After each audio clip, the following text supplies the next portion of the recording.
Hey guys, and welcome back to my channel. In today's video, we're gonna be doing this video that I thought about doing for a little bit now, but before I could do it, I got sick. In fact, I'm still kind of sick. I still have to blow my nose like a lot, but I'm overall feeling way better than I have been over the past few days. So I figured, why the heck not, let's do this video. And that being autism and how it relates to religion, because there's an interesting thing going on there that I want to talk about, and I want to share a perspective that I don't think most other autistic people have, but I'll explain that in a bit. But anyway, let's get right into it, shall we? So yeah, autism and religion. Well, first of all, you may think I am religious just because I do have this necklace that I wear in like all my videos where I'm showing my face. In case you don't know what it is, it's from Xenoblade, which in a way, I guess it's sort of religious. It is based on like Bible stuff, Christianity, the cross, but it's like its own separate thing. Xenoblade takes its own separate thing. But I wear it because I love the character that has this thing on them that I wear, being Alvis. But some people assume, I know one person assumed when I wore this out in the public, that like, oh, that's a cross, But no, it's, well, in a way, I guess you could argue it is in like a version, but it's not strictly religious. But still, I do wear it, and it does have some religious value. And I used to actually be more religious. Like, for example, my family used to go to church a lot when I was younger. I wore actual jewelry that had religious stuff like the cross, but eventually after my dad passed away, we stopped doing that stuff. And my family, like my mom still says we're Christian. My stepdad slash mom's boyfriend, whatever you want to call him, he's very religious.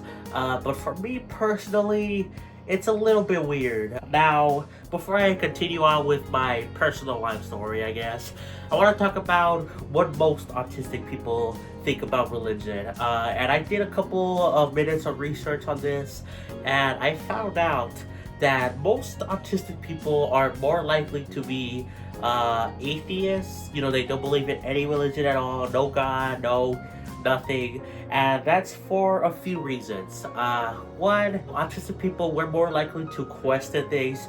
We ask so many questions. We are not likely to just see a truth that someone tells us. We're like likely to more investigate it, and that causes a lot of people to like not trust, religion, But on some ends, some people can be extremely religious and have autism, and that's for another part of autism, and that being we love being like a part of something, sort of like cultist religions, something like Jehovah's Witnesses, which I will talk about them more because I hate them. But you could see more autistic people fall in line with some of those type of religions because they like to be, to be part of a group. They don't want to be outcasts, and that's another part of autism where, you feel like you're different, and when you belong in one of these groups, you feel like you actually belong. So yeah, I see from what I did on my research for like a couple minutes that I saw specifically on like Reddit posts and like some articles, it seems like there's like two extreme ends that autistic people usually fall under, but most of them fall under atheists, and I think that makes perfect sense. Now, what am I currently? I said that I was religious, but how about now? I am in the middle, actually. This is probably the most different I am from other autistic people, in that I don't really have an either or. In fact, most autistic people, they're not in the middle like I am. They either follow the extreme atheist or the extreme religious. I'm more in the middle, and that's for a couple of reasons. One being, of course, we don't go to church, we haven't gone to church in a while, and we don't really pray like every night. Sometimes, like, my mom prays and my grandma prays every day, but like my mom prays when something is like, something is like gonna happen or something is wrong. And sometimes I do that too, but I don't really do it that often. But I do believe in like a God and a higher power and all that stuff.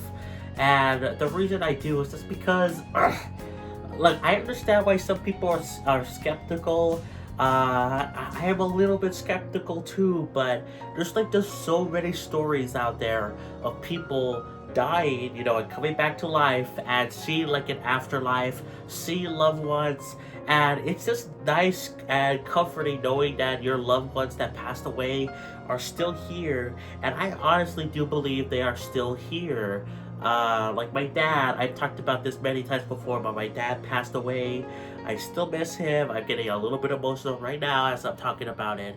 But I've had dreams where I talked to him and it's very real and he gave me real advice. I still remember this one dream where he told me that he was scared. I was scared of the dark for like the longest time, even when I was like a teenager, which is like at the beginning of that, which is kind of sad. But my dad told me that he was scared of the dark too until he was like 9 or 10. And he gave me some advice to help me with that. And after that, I actually wasn't scared anymore. And like that was just so nice. And I like to think that that was actually him, not just. You could argue, there's like so many weird things about dreams, man. There's like so many theories about them, like, oh, is it an alternate universe? Is it just your mind projecting things? Or maybe there is an afterlife and like they're helping you, like the family members long gone. I don't know, there's like many different things. And I like to believe that actually they can all be true to some extent. I think most of the dreams we have are the subconscious. Like, you know, we think about a stressful test, for example, and we dream about testing. But I do like to think that sometimes, you know, spirits of loved ones come and help you, or maybe you're peeking into an alternate universe. Who knows? But that's just what I believe. And again, it's just nice to imagine that, yeah, your loved ones are still here. They're still helping you, even if they're gone. And that when you die, you don't disappear, you don't turn into nothing, you don't cease to exist.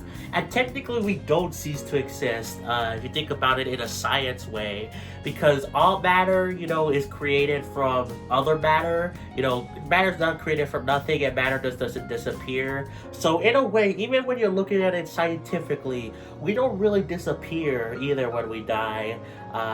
Who knows what the matter goes to. But like, I like to imagine that we, you know, that our soul lives on, that we actually have souls, so that's like contested a lot.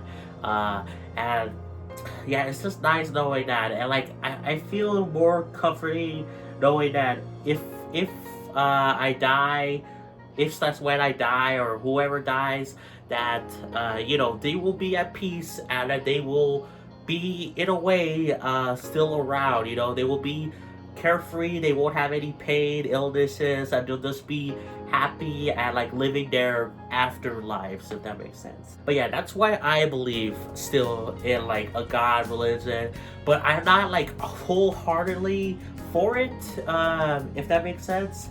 Like, again, I am not like a super religious guy, don't go to church, all that stuff. And even though I do believe these things, I don't preach them, I don't talk about them most of the time.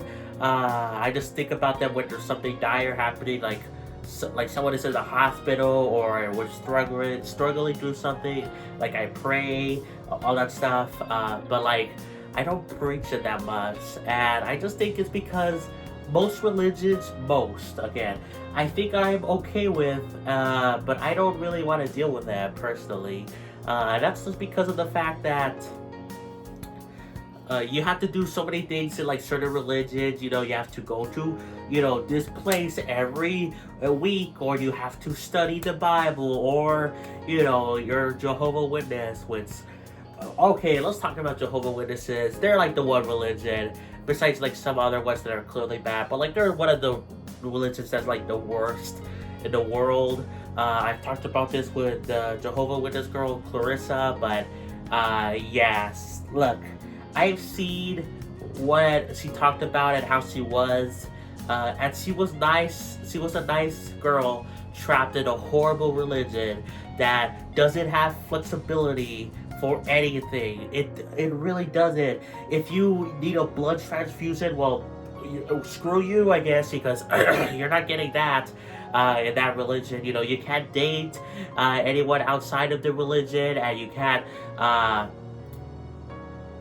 and you have to get married to like do stuff. Like there's like so many hard rules that you have to follow in Jehovah's Witnesses, and if you break any of them, then say goodbye to your family because they're kicking you out and you will never see them again.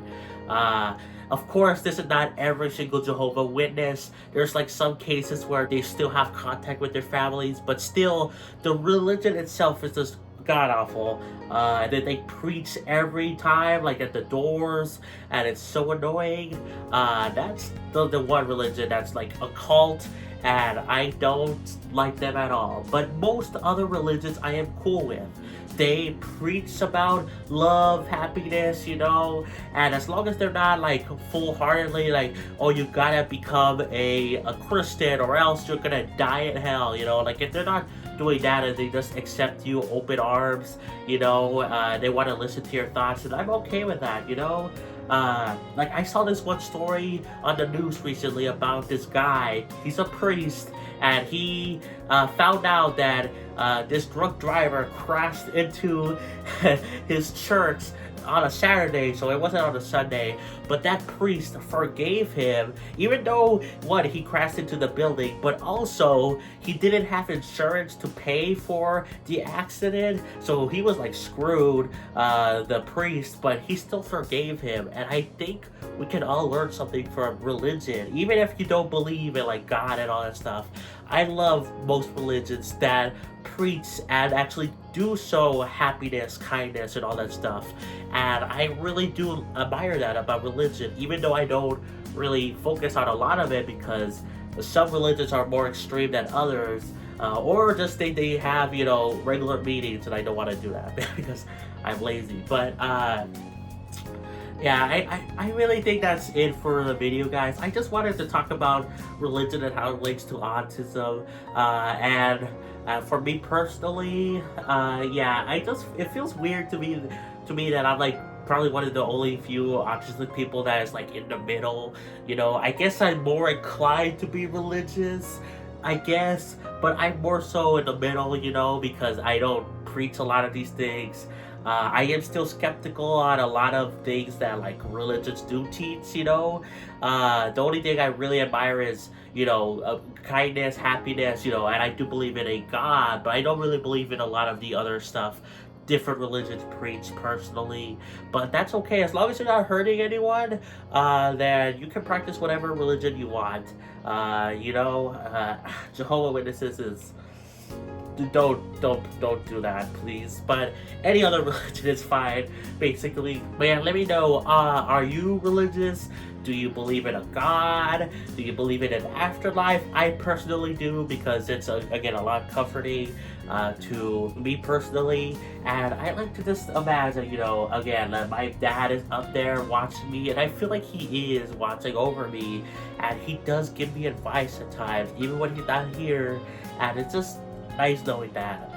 But yeah, I think that's gonna be it for me, guys. Thank you so much for watching. Like, subscribe, play some Xenoblade, and I'll catch you guys next time for more. Peace. Bye, everyone.